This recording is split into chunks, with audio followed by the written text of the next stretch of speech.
Health minister Subramaniam ஒரு தகவல் பகிர்ந்துகிட்டாரு.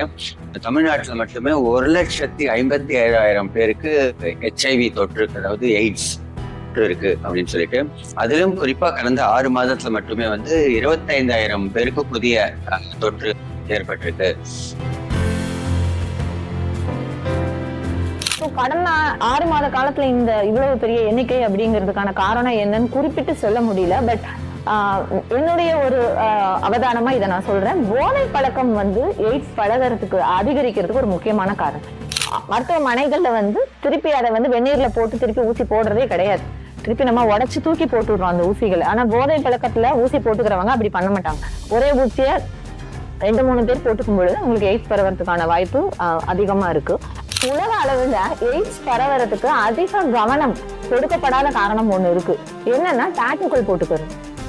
Tattoo போடுறது மூலம் எய்ட்ஸ் வருமா அப்படின்னு சொல்லி நிறைய பேர் அதிர்ச்சியா தான் கேட்பாங்க.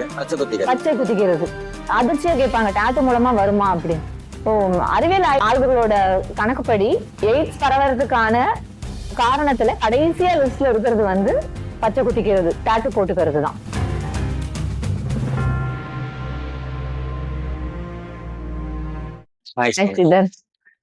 சமீபத்துல ஒரு செய்தி படிச்சேன். நம்ம ஹெல்த் மினிஸ்டர் சுப்பிரமணியம் ஒரு தகவல் பகிர்ந்துகிட்டாரு.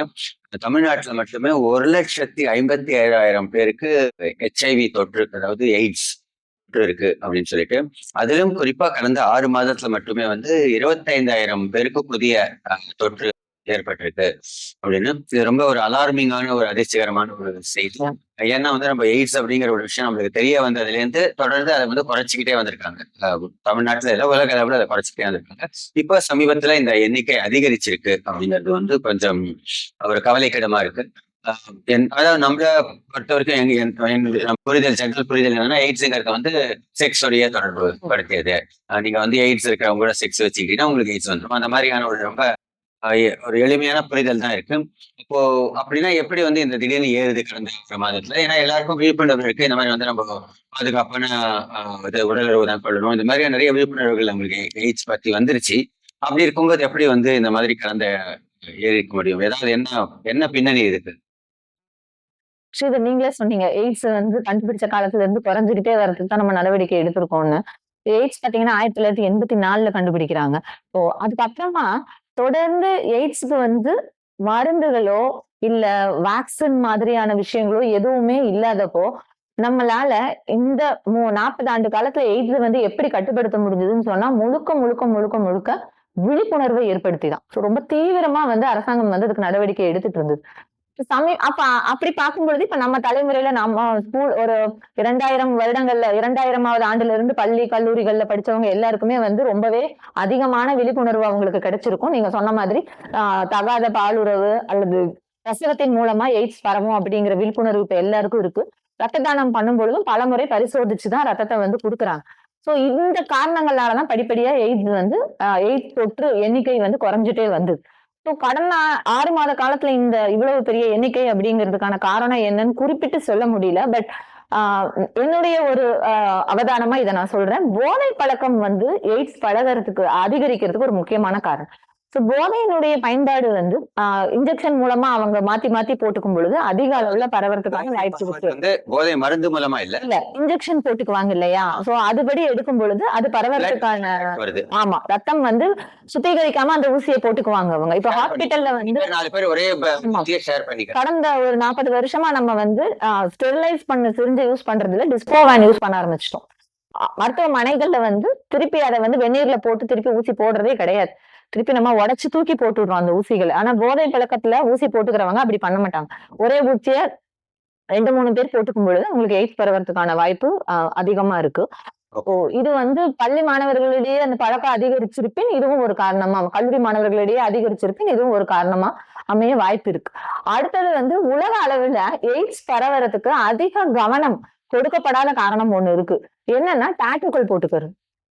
டாட்டு போடுறது மூலம் எய்ட்ஸ் வருமா அப்படின்னு சொல்லி நிறைய பேர் அதிர்ச்சியா தான் கேட்பாங்க. பச்சை குத்திக்கிறது அதிர்ச்சியா கேட்பாங்க, டாட்டு மூலமா வருமா அப்படின்னு.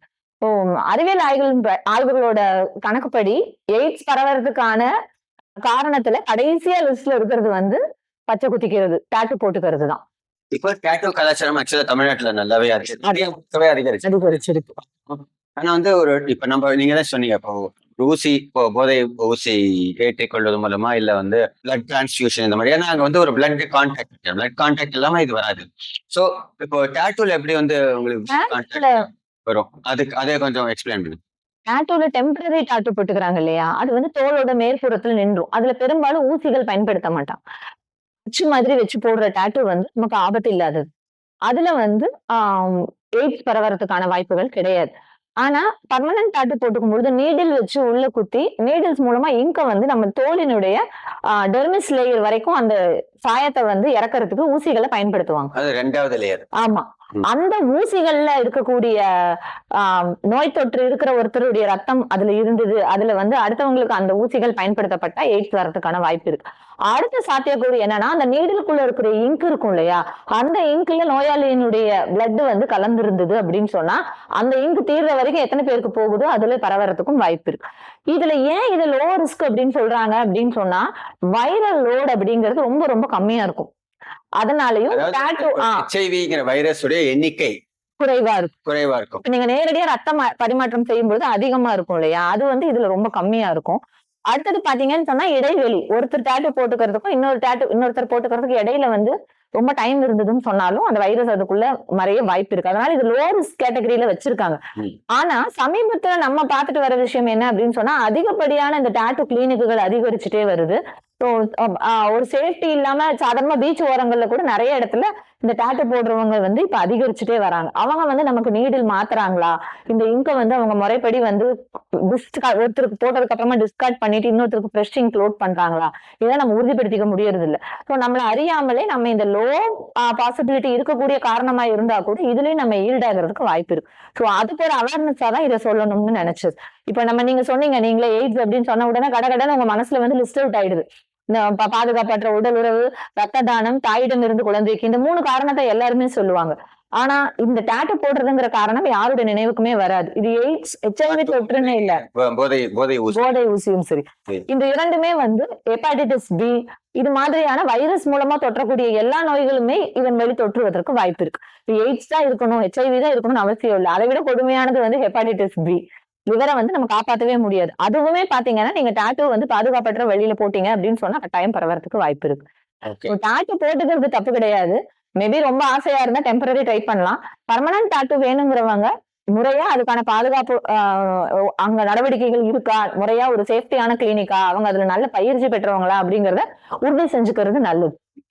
பெரும்பாலான சுற்றுலா தலங்கள்ல இப்ப டேட்டூ போடுறவங்களுடைய எண்ணிக்கை அதிகரிச்சிருக்கு. இது ஒரு ஃபேஷனாவும் ரொம்ப அதிகமா ஆயிட்டு வருது. அந்த மாதிரி கண்டிஷன்ல அந்த மாதிரி இடங்களை நம்ம அணுகாம இதை வந்து பாதுகாப்பான ஒரு இடத்துல போட்டுக்கிறது மூலமா இதுக்கான வாய்ப்பை இன்னும் நம்ம குறைக்க வாய்ப்பு இருக்கு. ஓகே, சோ இது ஒரு நல்ல ஒரு செய்தி. இந்த மாதிரி ஒரு செய்தி, யார் யார் டேட்டூ கிளினிக் போறீங்களோ அங்க கொஞ்சம் சேஃப்டி எல்லாம் பார்த்து செக் பண்ணிட்டு, அங்க இந்த சுகாதாரமான முறையில் அதெல்லாம் நடத்துறாங்களா அப்படிங்கறத பார்த்துக்கிட்டு அப்புறமா அங்க டேட்டூ போட்டுக்கிறது உங்களுக்கு பாதுகாப்பை கொடுக்கும். கலந்துகிட்டது தகவல்கள் உயர்ந்ததுக்கு நன்றி. நன்றி ஸ்ரீதர்.